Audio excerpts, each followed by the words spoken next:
Okay, we're on the record. This is 230 Bond Court. Today's February the 27th. I'm Judge Hudson. Let me ask you to stand if you would, Mr. Singletary. I'll tell you about your rights and obligations. We're going to get some paperwork to you in a second. Try to answer any questions you have, and we'll talk about your bond. You've been charged with 4 counts of attempted murder and 1 possession of a weapon during the commission of a violent crime. Those are all high court charges, which means they carry the possibility of a year or more in prison if you're convicted. You're going to get a court time and date before you're released from jail, and we're going to ask you to give us a good address before you leave the jail, and you have an obligation to notify the court if that address changes. Obviously, you need to show up for court. You also have a right to an attorney. If you can't afford one, one's going to be provided at no cost. Are you going to need a court-appointed attorney? Yes. Okay, they're going to be sending somebody through the detention center. They ask you if you need one. Make sure you speak up when they come through if you do.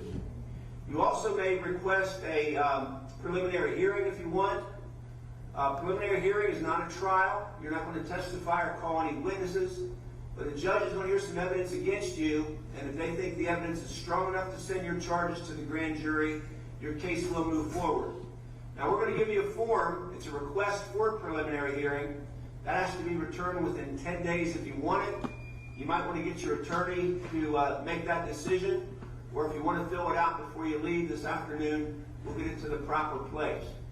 Do you have any questions about what a preliminary hearing is? No. Okay. You may request a jury trial, but before you make the decision, you might want to talk to your attorney. If you're not tried by a jury, you're going to be tried by a judge. And finally, we're going to give you a list of your rights. It's called a checklist. As you look over that information, you'll notice that if your charges are discharged, not prosecuted, or if you're found not guilty, you can have those charges removed from your record. Any questions? No. Okay. I'm going to give you a no bond, sir. You're not going to be able to post a bond at this time. You'll be appearing in front of a circuit court judge at a later date, at which time you'll probably get one. I have no idea how high it's going to be.